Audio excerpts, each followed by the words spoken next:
Yang menjadi persoalan adalah ketika kita menanam fresh cangkok, kadang cangkokannya itu, hasil cangkokan itu membawa bunga seperti ini. Ada yang sudah menjadi buah kecil-kecil gitu ya, berdiri-berdiri. Lalu apa sih yang harus kita lakukan terhadap bunga-bunga seperti ini gitu? Kita jangan samakan dengan tanaman yang sudah siap tanam di lahan, beda.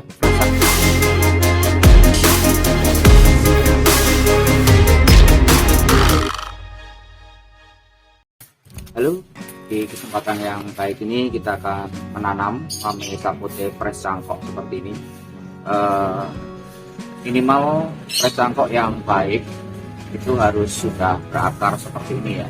Ada beberapa akar yang sudah harus keluar dari media cangkoknya. Ini sudah tanda sudah baik. Kalau lebih dari ini pun juga lebih baik juga saja. Untuk kondisi akar seperti ini sudah cukup untuk kita bisa tanam.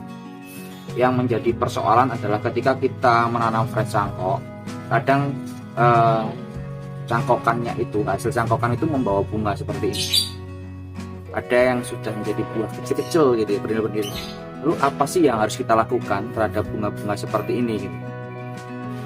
Ada beberapa yang karena masih awam, jadinya sayang untuk diambil. Tapi sebenarnya justru ketika kita masih fresh cangkok, seharusnya ini harus kita buang, karena hanya menghambat proses pertumbuhannya saja. Karena nanti di fresh cangkok ini fokus utama kita adalah pertumbuhan akar dan tanamannya, bukan pada buahnya. Jadi ketika kita menerima fresh cangkok Mame Sapote dengan kondisi ada bunga atau bahkan buahnya yang sudah jadi buah meskipun kecil, itu harus dihilangkan. Itu caranya seperti itu untuk mendukung proses pertumbuhan akar dan juga tanaman. Kita harus buang ini untuk bunga-bunganya seperti ini. Kita berdali seperti ini sampai habis, harus berani kita hilangkan. Kita hilangkan semuanya sampai tak tersisa. Ini justru untuk keselamatan cangkokannya saja sendiri itu. Karena beberapa kegagalan dalam menanam fresh cangkok itu salah satunya juga ini, karena kita terlalu sayang ada bakal buahnya sehingga tidak dihilangkan, padahal itu sangat mengganggu sekali dalam proses pertumbuhan. Biarlah fokus utama fresh cangkok itu pada proses vegetatifnya ya, pada proses untuk pertumbuhan akar dan tanamannya, bukan pada buahnya. Jadi kita bantu untuk menghilangkan buahnya ini, agar tanaman ini punya fokus yang lebih jelas pada proses pertumbuhan akarnya. Ini yang harus kita fokuskan pada tahap awal mencangkok ya, karena banyak sekali petani-petani awam atau teman-teman yang baru beli fresh cangkok itu, ininya ketika saya kirimkan yang ada bunganya, itu tujuannya saya ingin menunjukkan pada teman-teman itu bahwa yang saya kirim itu sudah pernah berbuah untuk indukannya, bukan berarti ditanam dengan bunga atau buah yang menempel di sini. Itu jelas salah. Melalui video ini saya juga ingin mengingatkan pada teman-teman, ketika nanti saya kirimkan FC Mame Sapote yang membawa bunga atau buah, ya harus berani untuk menghilangkan, membuang bakal buah ini. Harus berani membuang ini. Lalu tahap selanjutnya apa ya, kita buka. Kita bukanya pun juga harus hati-hati ya, jangan sampai akarnya rusak. Kita lepas media cangkoknya dengan pelan-pelan.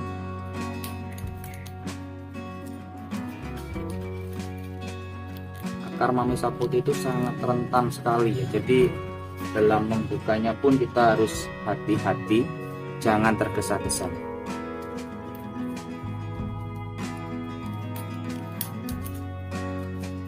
Buka secara perlahan,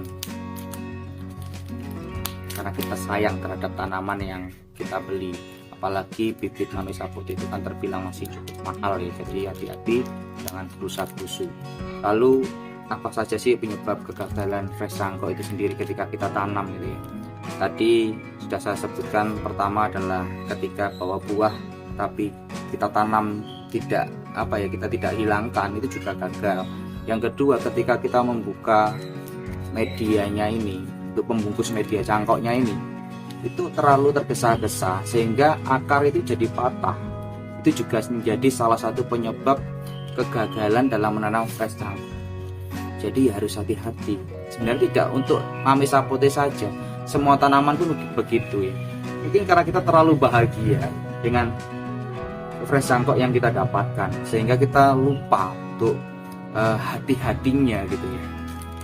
Karena ini kan masih tahap awal dalam proses penanaman. Ketika kita menanam fresh cangkok itu belum tentu juga hidup, makanya kita membuat kemungkinan lebih maksimal untuk hidupnya. Kita optimalkan kemungkinan hidupnya dengan cara menanam yang sesuai dengan arahan dan hati-hati. Sudah banyak pakar yang membuat penelitian untuk menanam mame sapote yang baik seperti apa. Untuk pemula bagaimana? Ya tinggal mengikuti saja, karena kita kan sudah dibantu dengan pengalaman-pengalaman beliau. Termasuk saya menerapkan apa yang sudah dialami oleh petani-petani mame sapote terdahulu, sehingga saya pun juga bisa menanam fresh cangkok ini. Untuk kemungkinan hidupnya pun juga lebih baik ketika kita menanam dengan kondisi yang sesuai arahan. Ini sekali lagi kita harus hilangkan bunga atau bakal buahnya ketika kita menanam fresh cangkok, dan juga kita harus hati-hati dalam membuka pembungkus media cangkoknya. Ini adalah akarnya, sangat kelihatan. Kita sebenarnya hati-hati dalam menanam fresh cangkok itu sendiri.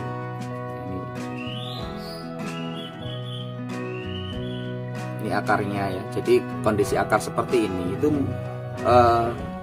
fresh cangkoknya sudah sangat layak kita tanam.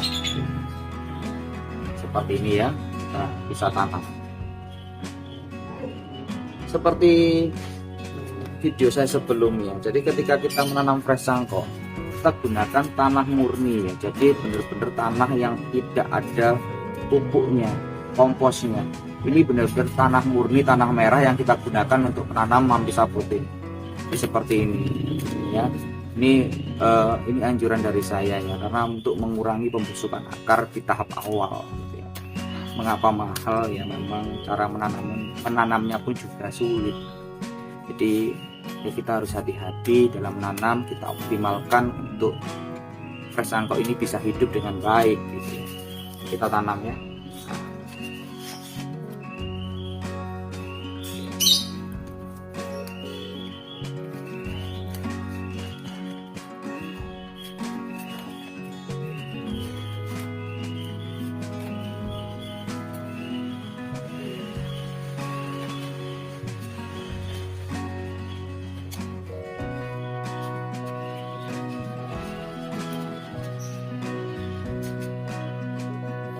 Kita tanam dengan hati-hati dan dengan hati.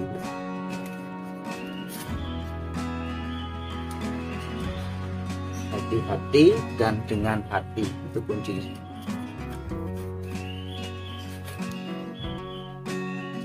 Saya sering dicurhati oleh pembeli ya, ketika menanam fresh cangkok itu kok bisa mati ya. Ada banyak faktor sebenarnya, dan sebagian besar itu bukan faktor bibitnya, tapi kesalahannya gitu. Ketika kita menanam, kita jangan samakan dengan tanaman yang sudah siap tanam di lahan, beda. Fresh cangkok itu masih perlu tahapan khusus untuk menanamnya. Jadi jangan asal untuk kita tanam langsung di lahan. Bahkan ada pembeli itu ketika beli fresh cangkok, dia mengatakan pada saya langsung ditanam di kebun. Ya kemungkinan hidup sangat kecil, mungkin 10% saja bisa hidup. Jadi kita harus benar-benar ada treatment khususnya sebelum kita menanam langsung di kebun untuk fresh cangkok itu sendiri. Seperti ini kita sudah tanam ya di tanah murni. Jangan lupa satu lagi, kita harus ikat ya.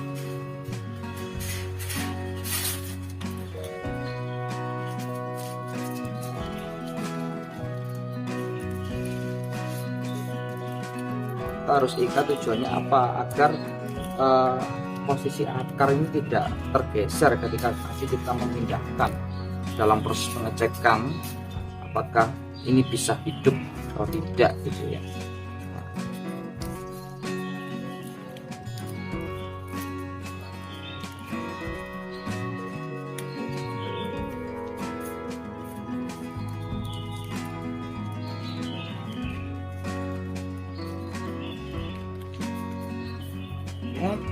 seperti ini kita ikat. Seperti ini kan rapi ya, jadi usahakan agar sampai sabotenya juga tidak bergeser ya. Kita perkuat talinya.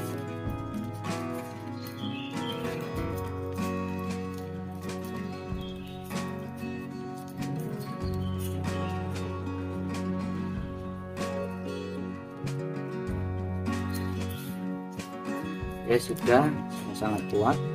Kalau seperti ini biasanya 1 bulan sudah keluar, bukan keluar ya, akar sudah menyebar ke seluruh media tanah. Kalau sudah kita lakukan seperti ini.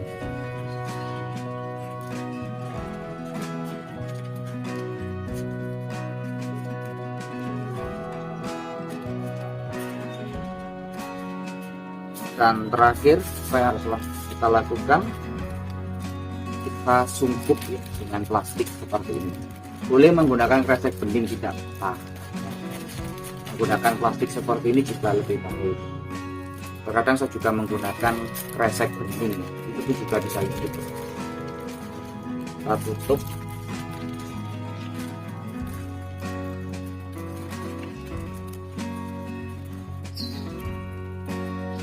Bagaimana kita tutup hati-hati. Dengan plastik bening sebenarnya ada keuntungan lainnya, kita bisa mengecek kondisinya itu setiap hari. Mamesa putih yang saya tanam ini jenis espeda ya. Teman-teman bisa tahu sendiri untuk harga espeda seperti apa di pasaran. Harga espeda masih bisa up 250 sampai 400 ya untuk harga fresh sangkoknya. Ini hasil sungkupnya seperti ini ya. Oke, dan selesai sudah, kita tinggal tempatkan di tempat yang teduh. Kita tunggu sampai 1 bulan minimal ya, baru kita siap untuk pindahkan ke media yang lebih besar, ke pot, planter bag boleh, ataupun langsung di lahan ketika kita sudah bisa melewati masa treatment itu dengan baik. Oke, gitu saja pemaparan dari saya, sharing dari saya. Saya coba untuk berbagi hal baik pada teman-teman, terkhusus juga untuk teman-teman yang masih baru memulai untuk menanam mamesa putih ya. Dengan menanam kita bisa berbagi banyak hal. Terima kasih dan salam lestari.